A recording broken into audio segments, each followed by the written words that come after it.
In today's webinar, we're going to talk about the various aspects that it takes to complete an entire special needs plan. Not only are we going to cover the financial aspects, which we talk about pretty regularly here, we're also going to talk about social engagement. We're going to talk about employment opportunities. We're going to talk about long-term housing solutions and ideas. We're going to talk about all the things that you need to be thinking about as a parent to put together a plan that works for your child after you're gone. And with that, we're going to move to Mr. Platt, who's going to walk us through some ideas. Hello, everybody. This is Keith and my friend Ryan Platt. Why don't you introduce yourself there, Ryan? Hey, everybody. How are you? It's Ryan Platt. I've been enjoying these webinars for, I don't know, Keith, 7 or 8 years we've been doing these. So hopefully everybody else is enjoying them. We are trying a new system today. Keith's got it all worked out. He's looking good, too. Like that? Clean? Man, he looks good. So, again, my name is Ryan Platt. I've been serving families in a planner capacity since 2005. Founded a company called the Special Needs Plan, where, again, we help families create, implement, and manage a multi-generational plan. And Keith and I have started these programs and how to secure the future to make sure we can continue to educate folks and also to have you take some action. So we are looking forward to this topic today. This is a topic that actually Keith mentioned to me. He's like, hey, why don't we do this? To kind of think about adult life and just ideas for you guys to consider and think through as you're thinking about that planning for your child going forward. Yeah, I was in the middle of working on my plan, and I realized that maybe I have the financial piece pretty much nailed down, but there's so much more to the planning process. As I was thinking about it, like, how's he going to get to his events? Who's going to take him to his events? Who's part of his team that's going to help him do that? So I said, well, that might be a good webinar for other people to sort of think through your child's total life experience. So that's really what the purpose of today's webinar was. So I can help myself, but also help you at the same time. So with that, Ryan's going to educate us, right, Ryan? I'm going to do my best. One housekeeping note, guys. This is a new platform, new to me, new to Ryan. So I don't have as much experience with this. So I know there might be some people trying to make comments with their phones or their iPads or their tablets, and it may not be working. I apologize for that. I promise to have it figured out by the next webinar. But you'll be able to get the recorded. You'll be able to see the chats coming in, but you may not be able to participate. I don't know how to fix it, and I just found out about it about a half hour ago, and I was freaked out. So what can a brother do? We just move forward. Right. And hopefully hopefully your question, if you have one, is asked by somebody else. So we're going to find that out. Usually we find that to be the case, is, questions seem to be pretty similar a lot of times from one family to the next. So, one of the things that I always think about family or about this type of planning, especially if your child's already an adult. Again, when we look at the statistics, 75% of an adult with a diagnosis or disability is living at home with their parents, and really living at home with their aging parents. And, quite a number of those individuals, actually over half of those individuals with a disability, require over 40 hours a week of caregiving. So over 54% of those individuals with a disability living at home with their parents require over 40 hours a week of caregiving. And most of the time, those caregivers are over 60 years old at this point. And so when we think about that, it was on Keith and I's heart to really share that, because if you're before that age and you're before that segment, but your child's an adult in their 20s or 30s, we want you to at least start thinking about that. Because again, what we found is even with those parents who are in their 70s, right? The obstacles to thinking about this type of planning and what happens next and where are they going to live and how do they get to their activities and are they working or volunteering, is that everything's working great right now, right? Mom or dad or both are healthy. Their adult child is healthy. Everybody's happy with the situation, and everything's working well. So why would we change anything? And the issue is that at some point it will change, whether it is on your timeline, your volition, or just because life happens. And so what we want to make sure is that you at least consider options, right? And you start researching and investigating different options. Because again, what we've realized is that if you do have other adult children, siblings of your loved one with a disability, well, then how are they going to handle taking care of their brother or sister if it's a 40 over 40 hours a week job and they don't have any help with it? Plus, they have to work to continue to care for their family. So it becomes quite an issue for somebody else, even though it might be working for you right now. So again, we understand that that's a challenging topic to think about. What we want to do is at least start considering it. And so one of the things is the biggest one. I was just on the phone with a family just a little while ago, and one of the biggest things was, where's my child going to live? How are we going to figure that out?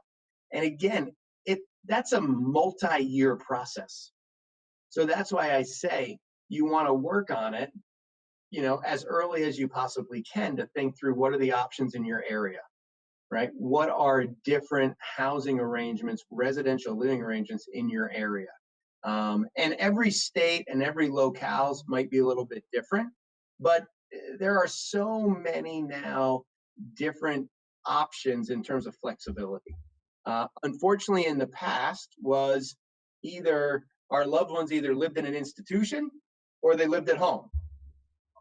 Well, now there are different ways to maybe go about residential living. It could be, living in a 3-bedroom apartment with a roommate that also has a disability, and maybe with um, a care provider living in the apartment, or at least checking on what's going on inside the apartment, making sure things are done in the proper way.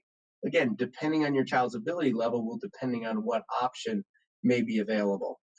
It could be there are now kind of residential living apartments where it's a whole kind of complex of different apartments that might have kind of a manager on site, but everybody either has their own apartment, or maybe they have a 2-bedroom apartment and have a roommate, but there's somebody on site that is kind of managing what's going on a daily basis. Some families may have the ability to, buy a townhouse or a condo for their loved one, and set them up with some care providers there. Again, some of that is also going to be based on the government benefits that your child has and that are available in your state. Many of those government benefits are within what's called the home and community-based supports that can be provided by different waiver programs in your state. So those are things that you also want to prepare for, get engaged with. If you don't have one of those waivers in your state, you need to start researching those. Which waivers provide home and community-based supports? Which waivers provide additional resources for housing, for transportation, those areas of life, for what's called supportive employment, right? Somebody to be a one-on-one on the job site. Many of you, may have had one-on-ones for your child in school, right? And we know more about that most of the time, just because it's in the educational system, and you start to learn more about that earlier.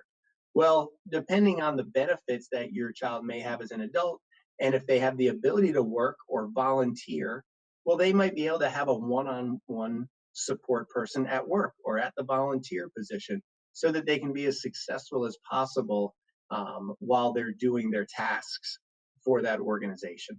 And so most of those types of benefits come through these home and community-based supports, these waiver programs. So it's so important to, as you're planning for maybe what my child's life could look like, what type of living arrangement would fit for them, as you start to define that, which again, I always suggest just write down some of the attributes that they need, right? Do they need help with personal hygiene? Can they handle that themselves? Can they handle eating breakfast on their own? Do they need support for that? Can they handle putting dishes in the dishwasher and running a dishwasher? Or do they need support with that? Do they need support with, showering and bathing, or can they do that themselves? So again, you want to put a list together of what are the things that they need help with, so that you can start to determine, okay, what type of living arrangements might fit best for them. And then at the same time, start to look into these waiver programs in your area that can provide resources to help your child live better in the community, because that's going to be so important as an aspect. And again, so many of these waiver programs from state to state can have waiting lists, right? So you have to get your name on the list, and then you kind of have to wait it out. So that's why we say as early as possible, get on the list. There's certainly some, discussion on the legislative side to help with some of those wait lists. But again, you want to continue to look at, how can we help with um, moving along on those home and community-based supports in your area, because that's going to be important to help you define where they're going to live, how they're going to live, transportation, those types of items. And it's also going to help you determine what I call, and Keith mentions this, is kind of identifying your team. Mm-hmm. And because parents do so much, you probably need more than one person to replace yourself, just True. because you do everything. And so when we think about identifying a team, one, you kind of need a individual to spearhead the effort. We kind of call it a guide, right? You need kind of an expert to help spearhead kind of, okay, how is all this stuff organized? What is it going to do? What are the communication pieces that need to be developed? And just how is everything going to function moving forward, especially if you're not that spearhead anymore. And then you kind of need a manager of daily life, right? Who's going to oversee daily life, or who's going to do daily life? Who's going to make sure that they are brushing their teeth? Who's going to make sure that they are getting the type of nourishment that they need? Who's going to make sure they're safe? Who's going to make sure they have a safe place to live? Right. Who's going to manage kind of that daily life piece? And then certainly, you kind of need the financial management piece. So if your son or daughter has some government benefits already, especially SSI, which we've talked about before, that monthly income, Mm-hmm. then you already know there's something called a representative payee. And that person manages the government money for your child, right? And a lot of times that's the parent. Yep. So, who's going to do that job when you're not here anymore? Or when you're not able? Might not be when you're not here anymore, but it might be you're 75 years old and you're tired of doing it. And you need to make sure that somebody else knows how to do it. So why not teach them while you're still here? Right. So you need somebody in charge of that financial daily management piece. Again, with government benefits, it's Right. called a representative payee.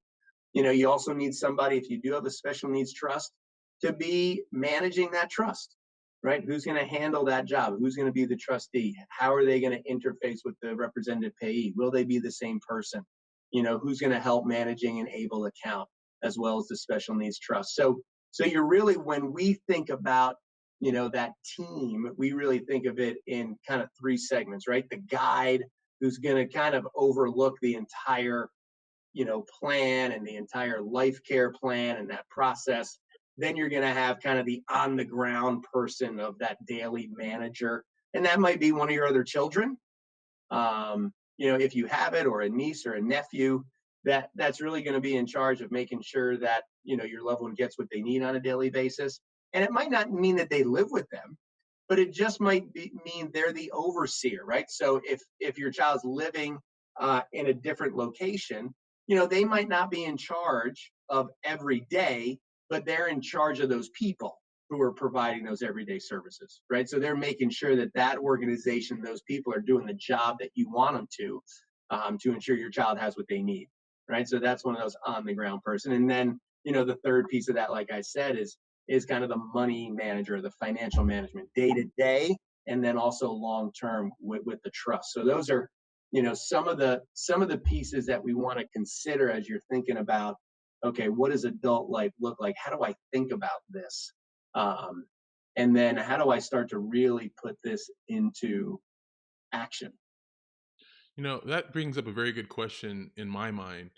As I look through my child, my child just turned 17 just recently, so we're getting into that end of high school phase. And if I'm being honest, when he was young in kindergarten and K through 6, we were super involved with other parents and other activities, IEPs. But as your child gets older, you become less involved in that because you have it pretty much nailed down. The services are in place. You're happy with the progress or you're not, and you either given up or whatever the case may be. But as the child gets older, I imagine there's even more seclusion with that, right? Because what I'm finding is it is so hard to maintain a good caregiver, and meaning that they come and they go. They're here one week. I had someone who was here one day last week, and I haven't heard from her again. So is she gone? I don't know. It's that flakiness. Now I can deal with that, but I'm thinking about how do I set up a process to where when I'm gone, that there's a process for evaluating who would be a good caregiver and evaluating when it might be time for a change, and maybe what the process is for having a backup caregiver. Um, and I'm still trying to figure all that out. I don't know because it's like, well, this is a headache trying to deal with that because, I went through the process of getting this person hired as a respite worker and everything's looking good. And then she just disappears. And I know I'm not alone in that. I know I'm not alone in that. So part of what I wanted to do is have people start thinking through some of those little nuances of special needs planning that are outside of the financial planning aspect, but part of the overall comprehensive plan of Keith's gone. How does it all work? Who takes him to golf? How does he get to golf? So one of the things I've been doing, and I'll be honest with you, I'm Mr. Open Book. My ex-wife, who some of you guys met at a previous webinar, is somewhat resistant to the idea of my son learning how to navigate public transportation. Not like get on a bus, you're on your own, but more like a private shuttle comes, picks him up, takes him to a location. I think that would be a great way because they come door to door, they knock on your door, they bring him to the thing. But she's like panicked because what if he forgets to get off on the right bus stop and all that kind of stuff. I'm like, we've got to give him some independence in some way. So since I'm in a 2 household families, it's sort of hard to do. So these are the kind of things I'm sort of trying to navigate, Ryan. And I'm sure I'm not alone out there about how you do those kinds of things. I'm like, how do you plan for when I'm not here? All right. Yeah. So one, depending on where you live, there may be a public transportation system that you just described, Keith. That is a shuttle that you actually call and schedule to go from place A to place B, right? And the driver, and it's usually part of the public transportation system, depending on, like I said, where you live.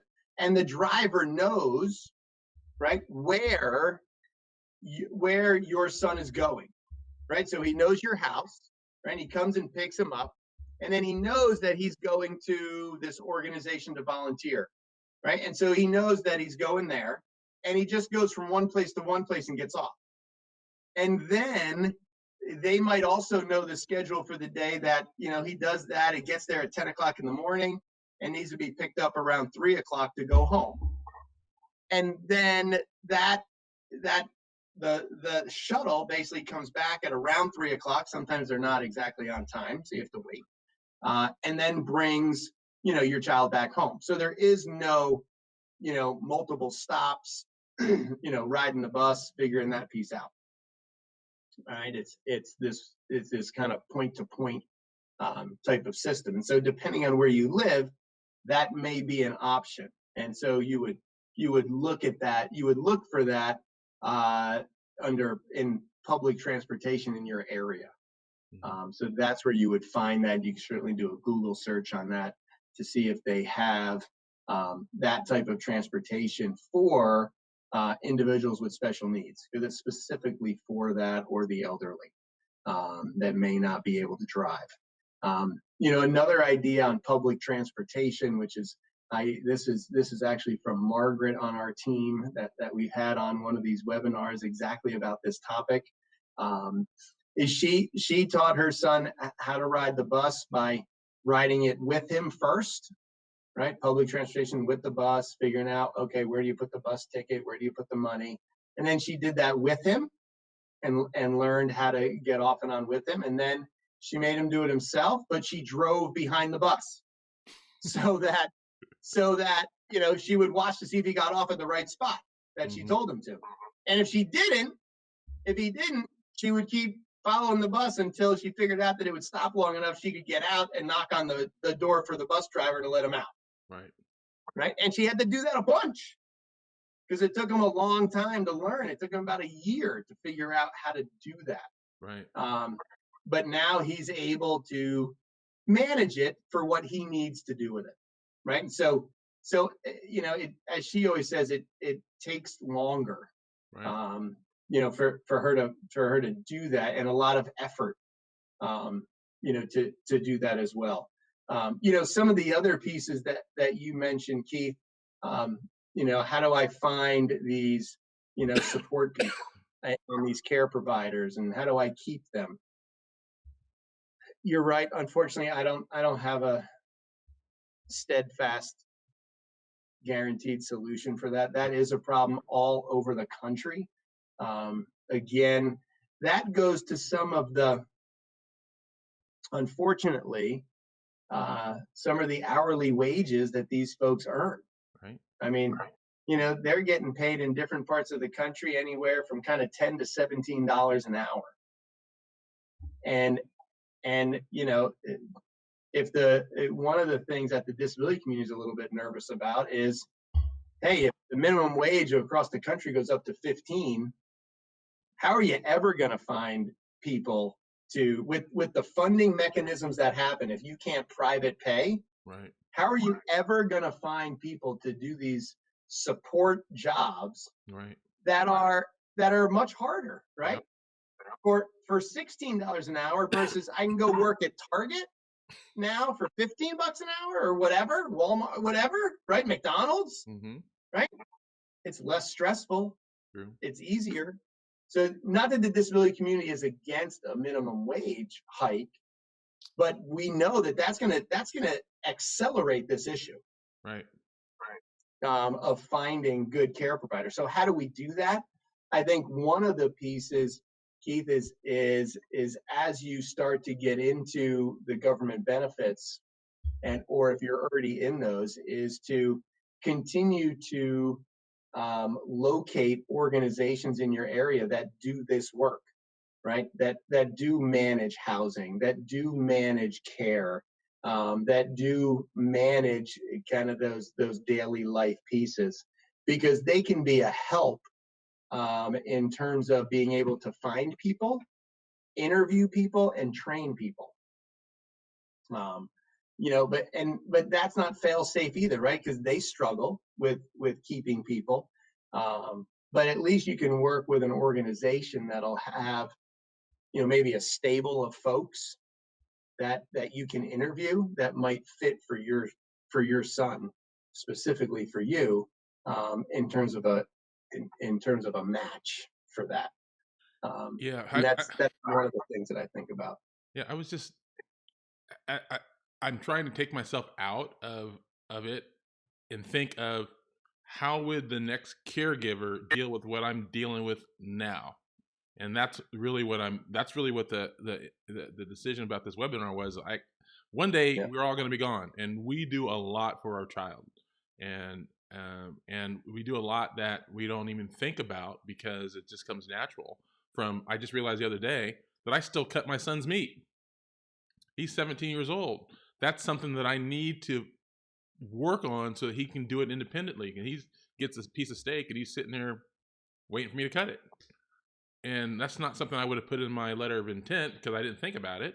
But it's one of those things that I need to address. And I'm encouraging all of you guys to do the same thing, is think through all the things that you do intuitively for your child and say, okay, absent you, who's going to do it or who's going to know that? Whether it goes in your letter of intent or it goes in your part of your planning or whatever it does, it's something that needs to be addressed because my son has limited language. So he's not going to be able to articulate that. He's just going to sit there in front of a big piece of steak and look at it until you go, oh, okay, he's waiting for me to cut it. Just weird Right. things like Right. that. Yeah, and then it kind of goes to the point of, what are those things? I think the first thing is always making a list of what are those, just like you did it, or just like you're finding as you're thinking about different things, is making that list of all those little things that you guys do, for him. And just like you've said in prior webinars, Keith, on similar topics, is ask your other kids. Oh God, they'll tell you the truth. Well, and you brought that to my attention, Keith, and you told me, and again, because siblings have a different relationship, Mm-hmm. they're gonna probably push them out more than you would. They would. Just they will, yeah. And so sometimes it's good to get their thoughts on, hey, watch me, and you've been watching me my whole life with your brother or sister. What am I doing with them that you think is crazy, that I shouldn't be doing, and maybe they should be doing on their own? And just be open to what they say, right? Again, you're going to have more experience with your child with a diagnosis than either their sibling will. Right. You will. It's just the way it is. But just listen to them and just write down what they say. Don't defend yourself. Don't say, well, you just don't understand because he needs this and this. Just try to suspend those thoughts and just write down everything they say. Right. You know in the back of your mind what you can work on and what you can't. And then start figuring out, okay, well, if I'm not here anymore, what are things that maybe I can work on? And kind of open up your mind a little bit to what they're seeing. Because other people are going to see that too. And some of these organizations are going to work on those things, mm-hmm. right? Especially if you get these supports and you get these waiver programs and you get these care providers, they're going to work. I mean, that's part of the things that they work on. Right. Right. Is those, life skills. It's not called. Yeah. Personal living skills. Right. And life skill. Yeah. And those pieces. So again, I would really encourage you to do that because they'll give you a good list and then you can start working on it. Like, how to make sure that I'll give you a perfect example. The cereal. I'll give you a perfect example. This is exactly what happened when I asked actually, I didn't ask him. He brought it up himself. He's like, he volunteered. Well, it was so much easier when my son was younger to just give him the food that he really liked because, he always wanted pasta. We gave him pasta. It was easy for me. It's simple to do. But that's the only word he really could say. So we assumed that's really what he wanted. And he wouldn't try other things. And my son Xavier said, you wouldn't give me that option. You would tell me to eat it. And I realized he's right. I would not give him an option of have this or this or this. I'd say, you're going to eat this. And we had to fight through a little bit. But now my son eats anything you put in front of him. There is no food issues, and he'll eat anything from obscure weird food to whatever. He doesn't care what you put in front of him, he'll eat it. And that was my oldest son telling me, what are you doing, Dad? You're treating Xander differently than you would treat me, and that's not right. And I realized that in every way that I'm doing that, I don't cut my oldest son's food, so I need to figure a way to have him learn how to cut his own food, right? And so I got to look for those kinds of things in my own life, because sometimes you don't see the big, huge plank in your own eye. Right? Well, it's true. And we don't, especially as parents, because we just do. And especially for our kids, with a diagnosis and disabilities, we are going to overdo, right? Because we try to keep them safe and protect them and all those things when in the end, maybe we need to let go of some of those pieces. And again, I think if they do have siblings, those are the best people to ask.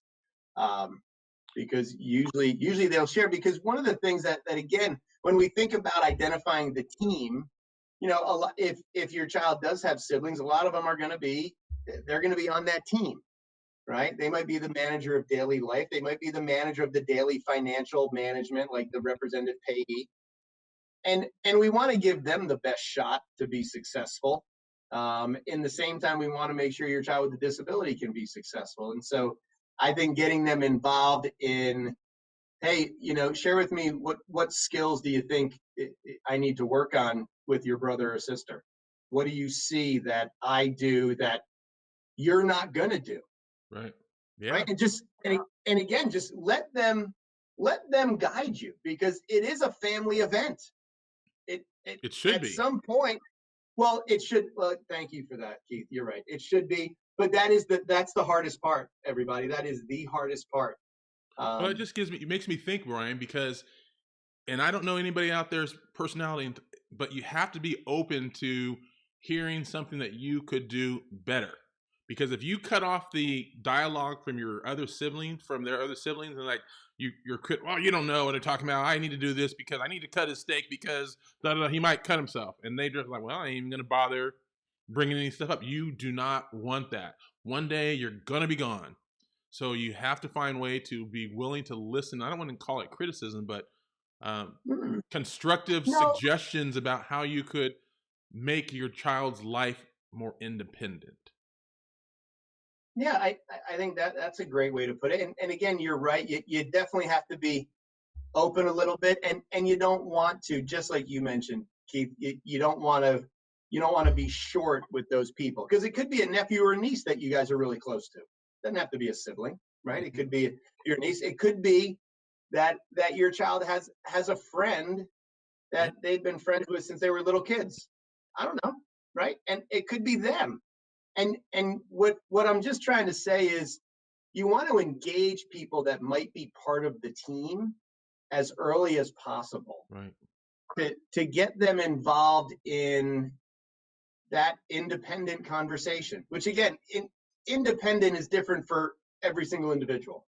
So, independent is not the same. And I always use Keith as an example because he's right here, but the definition of independence for Xavier, who's his son in college, is a different definition of independence for Xander, but you can still use the same word, right? And you just want to, what I would say is, again, think about who's going to be part of your team, right? And who's already on the team, but you just really haven't defined it, but you kind of know who's on the team. They know that they're on the team, but they don't know what they need to know because you haven't told them yet, right? But they have ideas already, right? They have thoughts, and you just want to try to engage them in an open way so that, everybody can work together to make sure that, everybody's life is in the best and secure position as possible. Going forward. There was a question from Joan Bigelow here. I'm trying to find it because this is sort of I'm gonna bring it up right here so everyone can see it. It sort of encapsulates what we're talking about. That somebody didn't do any plans, and all of a sudden she's now responsible for the caregiving. So she is dealing with exactly what we're trying to make as painless and seamless as possible for the next caregiver. So this is sort of what we're trying to, and that's why we're having these honest dialogues. Ryan and I don't have all the answers to everything. We're just helping you present some ideas so that you don't think that one day you're not going to die and all of a sudden you do, because we never know when it's going to happen. I never know when my oldest son's going to have to step up from being just a sibling who's in college to a sibling who's in college who's got to sort of also be paying attention to here, right? Because one of the things I did recently is I added him on to my son's special needs trust investment group so that he can place trades and that kind of stuff in my absence. I said, I need to do that now so that if something happens to me like today, he doesn't have to try to figure out how to get himself added, or he's already there. So I'm just trying to think through all the various pieces of that and bring them on while I'm still here to help educate him. So I've been working with him on investments and after talking with Ryan, the types of investments that are best for those kinds of things, etc. Because I don't know when the day I'm going to be gone is, and I don't want him I don't want him stuck.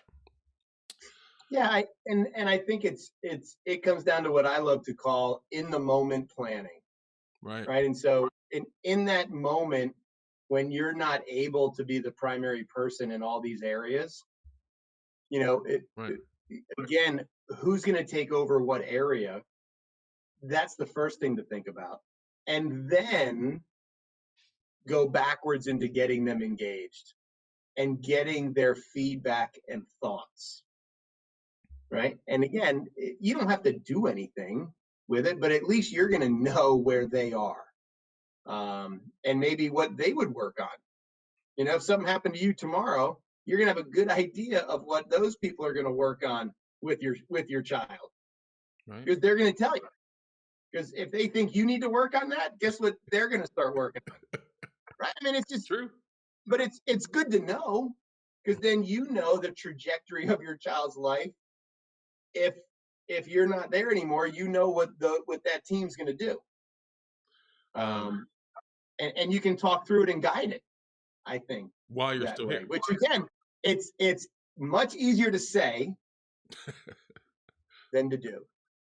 All right, we're going to take some questions here. All right, guys, this is the nervous part of the webinar because I was having major problems with bringing on the comments so that you guys can see it here. So I'm going to bring up a couple.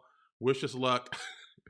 So Ryan, we're going to bring up some questions. I'll have Ryan go ahead and answer them. So just 1 second, everybody. All right, so right now you should see Ryan and some big questions of people. So let's see here. Hold on, guys. All right, May is saying, if you have a Medicaid waiver in South Carolina, move to Georgia, is it like starting all over again for a waiting list to get a waiver for a current adult? I guess I should have brought that May, here. thank you for that question. At this point in time, all waiver programs are state-based. So they are not federally based. So that means that if you're on a waiver in South Carolina and you move to Georgia, that waiver does not move with you. You do have to start over in Georgia with the waiver application process. So that may mean that you have to wait again to get services. Ouch. Okay. Yeah, ouch is right. Mary Ann Smith says, when we lived in California, the state provided mobile, but I think she changed that to mobility training, and did just that, just what your associate did. They would come back and retrain for new jobs and activities. So that sounds like a very positive thing out here in California. So that's good. Yeah, and again, that's part of those home and community-based supports, which are so important. Again, most of them come through some sort of waiver. Again, every state has different waivers, so you just have to look in your state and what the process is to, try to get those. Okay. Joan Bigelow saying, my stepson. Oh, all right. Where I asked that one, let me get rid of that. Wonder about having, I guess she's making the comment, not a question, having several caregivers. That's sort of how I do things. Here's Joan's question. I'll bring it up. Having several caregivers. The only problem I had with that, Joan, was the hours allotted, meaning that if I only have, like, say 90 hours a quarter in California for respite, if I'm splitting up my hours, the person's more likely to leave because they're not making enough money on. So that's the downside of splitting the hours. It's good for us to have backups, but from their perspective, like, well, I'm only getting 2 hours a week from these people. These guys are going to offer me 6. You're out of there. So you might lose a good. So you have to sort of navigate that. What I found helpful for me, I'm going to bring myself. No, I'm not going to touch that. What I found helpful for myself is try to find some family, friends, good friends of family who can be caregivers, who are just looking for supplemental income. Meaning, like, I have a good family friend who loves my son and 1 to 2 hours, so she's cool getting the 2 to 4 hours a week, and she's a primary or a backup, whatever it is. So that's how I sort of worked around it. But that's my concern, is that if you split the hours up too much, they don't have enough money to make, and they sort of bail from that. All right. So Michael D. Amico says, if I butchered that, Michael, I apologize. Social Security and SSI Medicare are federal, so the same in every state. Medicaid is funded in my part, but is run by the state. So Medicare is different in each state. Is that Medicaid is different in each state, Ryan, or is it the same? Well, that's correct, in the fact of, you know, Medicaid waiver programs are optional, and so they are different in every state. Medicaid from a healthcare perspective, meaning like the health insurance Medicaid, is federal, so that goes from state to state. For example, May's question before about having the waiver and moving from South Carolina to Georgia. Yes, that waiver part of Medicaid would have to be you have to reapply for. But her loved one with a disability moving from South Carolina to Georgia would still have Medicaid, right, for health insurance, for health care, for those things, but would have to start on the Medicaid waiver again. So two different types of pieces for Medicaid. Okay. And so are most of these government benefits paid for through Medicaid, Ryan? Most of them, yes. So help me understand. So there's a base level of funding that states will give to that someone will receive for Medicaid. But when they talk about expanded Medicaid, is that like additional services, or is that something different that if you didn't expand Medicaid in X, Y, and Z state, you don't get those benefits, or you just get less of the same benefits? Does that make sense? Yeah, so the expansion of Medicaid was really based on the level of income from the federal poverty level, Mm-hmm. where if you were in an income range, then you qualified to be on Medicaid, and Medicaid expansion was widening that income range higher. Mm-hmm. So that more people would be able to get Medicaid. So not necessarily that if you were on Medicaid, your services were going to improve. That's not it. It was just going to catch more people in Medicaid to offer it to them. Okay. All right. I'm not sure if we're getting less questions today because people who can't log in or not.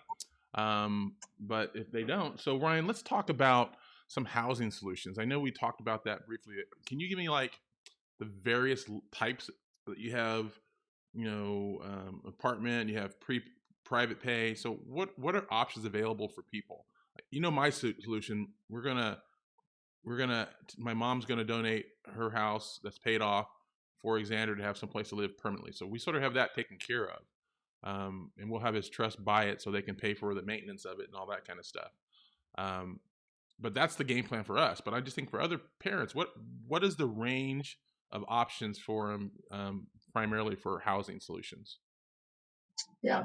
And so again, that and your housing solution, we have other families doing a similar thing. The question is then who's going to come in and provide that care or that oversight, right? And so again, so many solutions are going towards this kind of private, I don't know if private's the right word, but kind of a housing situation that any of us would be in, right? Buying a house, having a townhouse, condo, renting an apartment, but then having these care providers run the day-to-day oversight of that apartment in terms of care, right? Are they cleaning it? Are they eating the right food? Are they going to the grocery store? Are they brushing their teeth, washing their hair? Are they cutting their steak?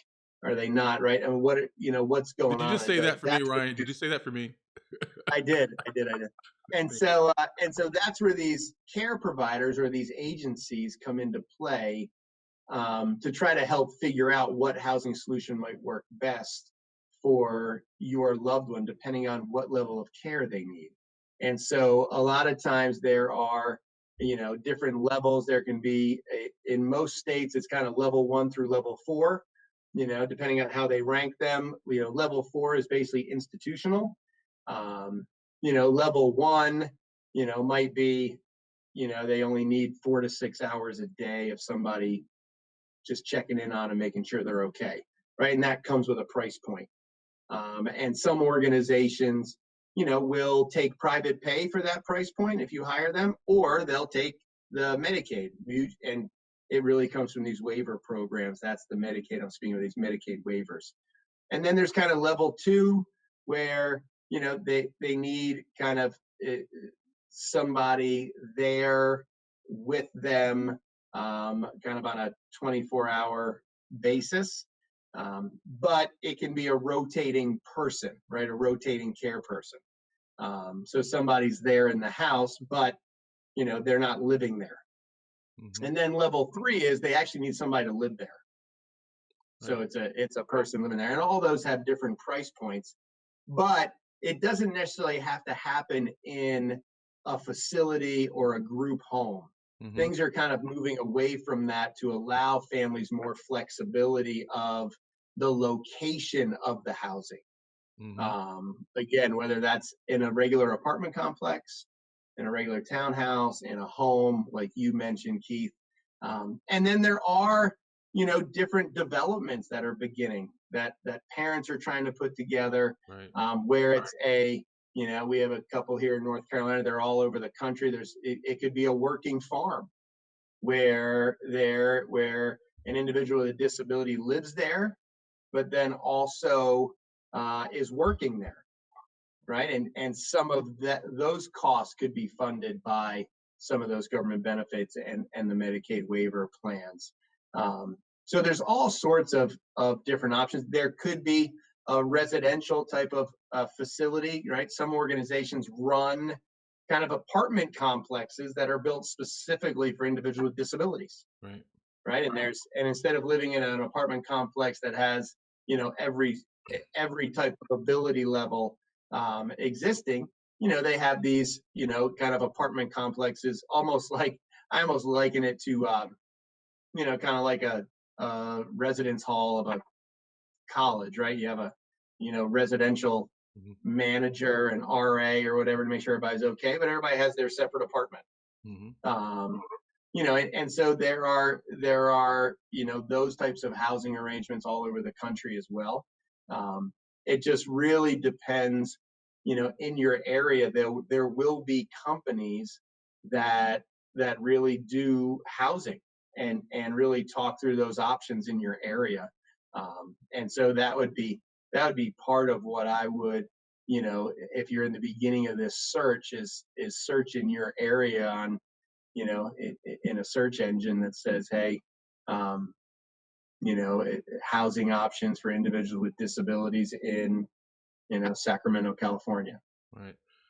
That's Um, that's a good point because as you said, either here today or just in our normal conversations, most kids with disabilities live with their parents until their parents are gone or no longer able to do it. So they might be in their 50s, 60s, or even later than that, living at home with mom or dad or both until mom or dad or both are no longer able to do it. So all of a sudden, now it's there. Now, so if you think about that, but also since you're the planner and I'm a planner, but I'm not a special needs planner. I'm just a planner in general. But what happens? I know this is a rhetorical question. What happens, and how do you plan for government benefits go away? Because we're short of money, and we might be focusing on this, but part of your plan as a parent must be looking at the contingencies. It has to be. You cannot say, well, it's as it is today, because remember, when whoever's dealing with it is dealing with it, you're gone. So they might say, this is too much work. I'm bailing from this whole thing. And all of a sudden, your child is going to be living in a state-sponsored facility because somebody else has taken it. I'm just being real. So part of our planning needs to be considering this is as things are now. How does that change if this goes away or this gets altered or whatever? I'm not trying to be pessimistic, but I'm saying our planning needs to be thorough and comprehensive. It cannot just be, here's our laser focus for today. This is benefits for today. I'm not going to worry about what if benefits get better. That's great, but that's usually not the case, right? It's usually the other way around. So yeah. what do you advise people about that, Ryan? Yeah, I mean, I think one thing to look at is as you're thinking about your planning and you're deciding from a financial projection, kind of from a financial projection perspective, is to, consider what your child's needs would be with government benefit support, right? What are those costs? How is that going to work? What would they provide and sponsor, versus, okay, if we didn't have any of these waiver programs and we just continue to get SSI and Social Security, but we had to pay for um, caregiving out of their SSI money, which I know wouldn't cover it. But we didn't have these waiver programs, and we still want them to live in an apartment or something like that with some care that whatever care level they are, and just projecting out those two situations, so that again, at least you have the information that you need to be able to make decisions from a financial perspective Right. and from a funding level of that special needs trust. Again, you might not be able to fund it all. True. You might be. Just depends on your financial situation. And so you kind of understand what both avenues look like, and then you don't panic. Right. It's the first thing. That's And true. then you start thinking about, okay, what are some ways or some strategies that might work for me as I start implementing this plan long term, right? And so that can be some of those financial pieces that you start to consider, in terms of the funding mechanism of the trust, if you do have to, private pay for a portion of it. That's a good point, because within the course that we have an evaluation module that lets you calculate what your potential cost would be for two generations: yourself and your wife if you're married, or husband if you're married, and your child. That's something that we, as parents who have kids with disabilities, have to plan for two generations.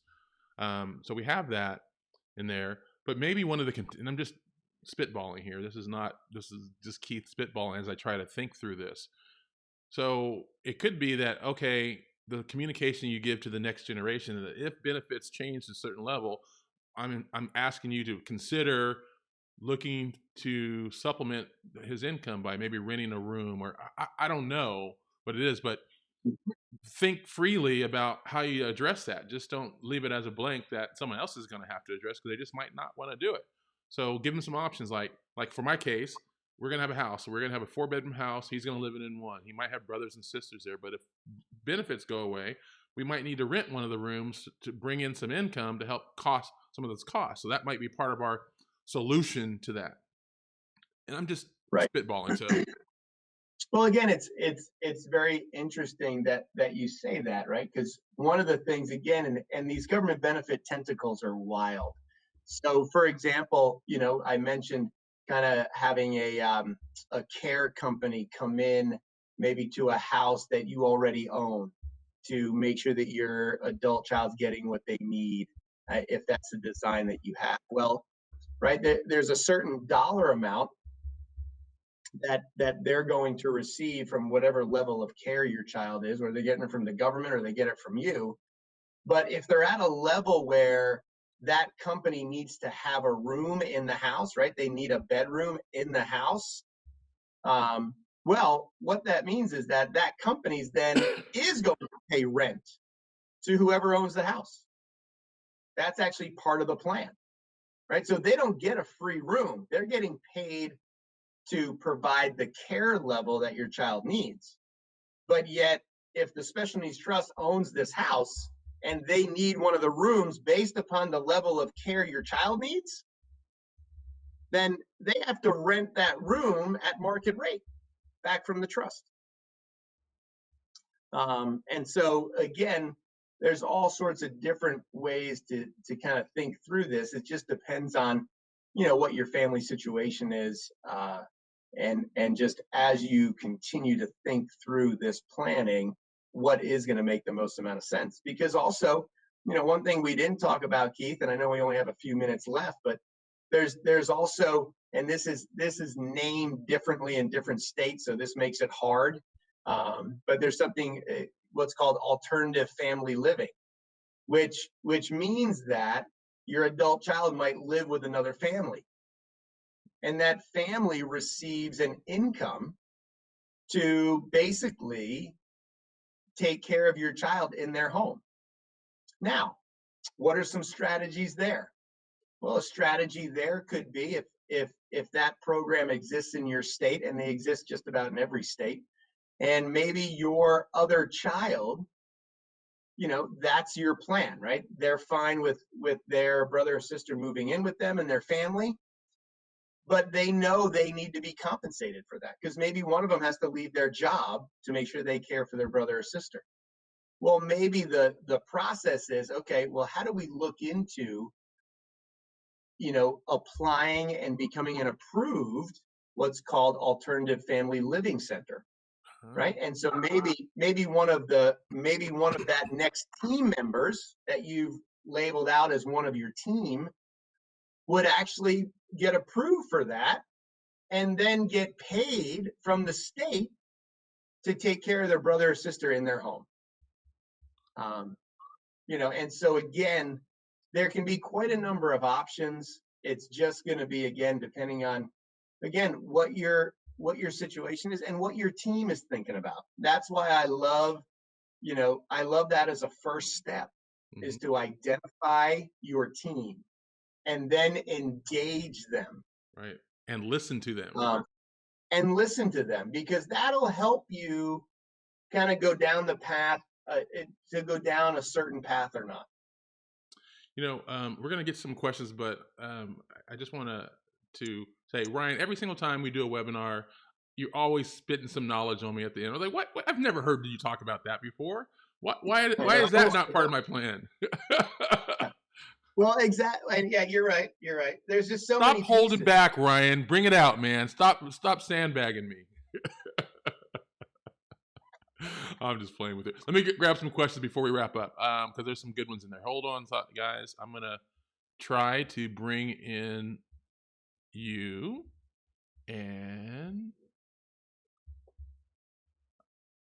okay, we're going to get to that.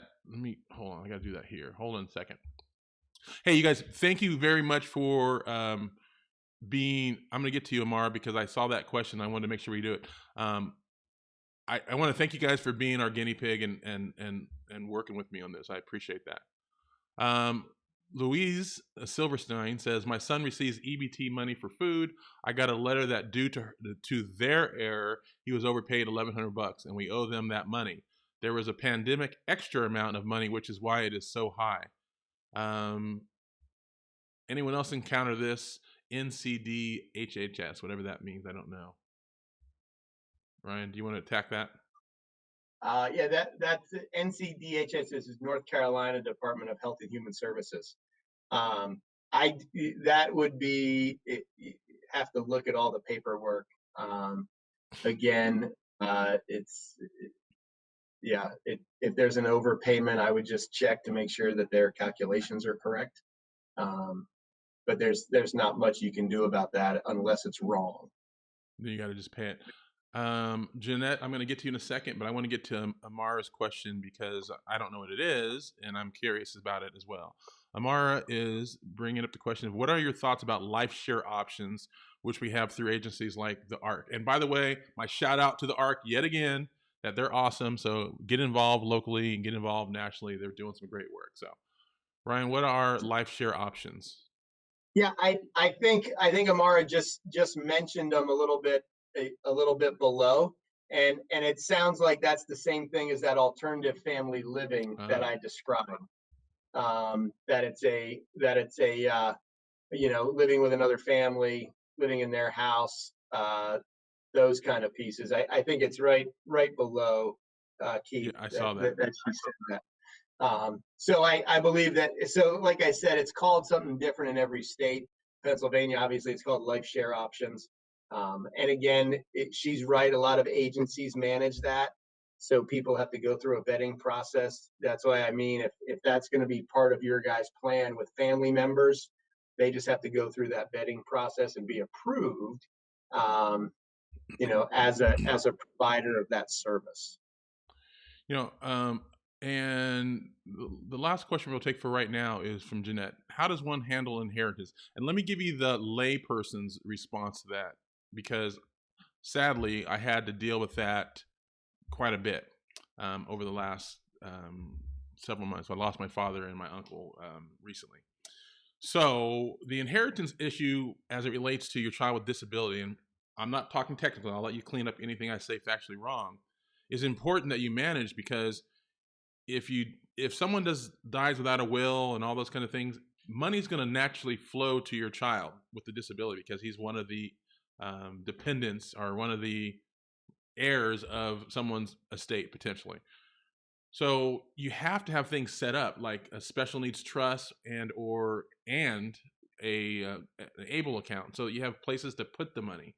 Because all of a sudden someone dies and there's $100,000 coming your child's way, and if it's not brought into his or her account properly, you're going to have a problem, because all the government benefits that's paying for his housing, his medical, and all the supportive living, is all those things that you're counting on, all go away until you're destitute less than $2,000 again. So the planning is important. And the reason I bring it up for my own perspective is when my dad died, there was something that he did not include in his trust.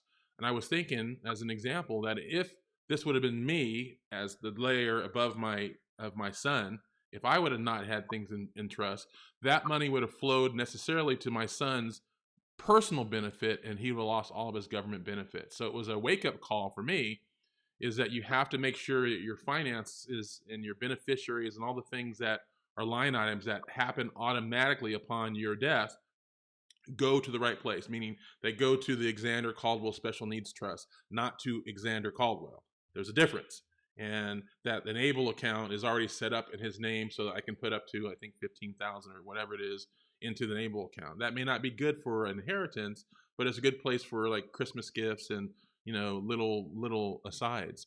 So it's really important that you plan that piece right and talk with a professional. And with that, I'll let Ryan clean up all the things I'm sure I said wrong. No, I think Keith actually said it all correctly. You want to make sure you have those pieces set up, and if it does happen to come into, like Keith said, Xander Caldwell personally, then there has to be some very quick movement in reference to setting up a different type of special needs trust than maybe you would set up otherwise, Like a first party because it's going trust? to. Yep, you got it right. A first party special needs trust, because it's at that point it's his or her money, and therefore it needs to be put in a different type of trust than you would leave money to. And so, but that has to happen fairly quickly. So you need to, if that's happening to you right now, Jeanette, then you need to find a special needs attorney who's qualified to start that process fairly quickly for you. All right, we're going to take a bonus question because I'm interested in the answer to that. So Marguerite Foley asked, what about having a separate apartment on the premises of your home? Does that make sense? And are there any restrictions regarding that? No, there aren't really any restrictions regarding that at all. You can certainly do that. We have several families that do that, and then their child with a disability pays rent, to them for that apartment. Just the thing we have to be cognizant of that is, to me, that's step one in terms of this housing independence conversation. And the reason for that is, what happens when the parent dies and that house is sold and goes in three different directions to three different kids? Then they lost their housing again, right? So it's to me, that's not necessarily a long-term solution unless you're going to have a family member come live in that house when you're gone and continue to let your child with a disability live in that apartment. Okay. All right, everybody. Thank you for joining us today. We do appreciate that. We will work out any bugs that we had this time, and we'll come back better prepared, or I'll come back better prepared next time to work through all those kinds of things. But we do appreciate you guys joining us today. Any final words of wisdom, Mr. Platt? I think again, I just say, if you can identify your team and then engage them with, questions, depending on how old they are, in reference to, hey, what do you see that maybe your brother or sister or cousin could improve on, and be open with me. That's my homework. I'm gonna open myself up to that so that I can find out all the pieces that I need to work on that I might be sort of blind to. Just Yeah. that I do intuitively, and I could have him start learn how to do himself. So, thank you for that, Ryan, and everybody. Thank you again. We'll see you at the next webinar.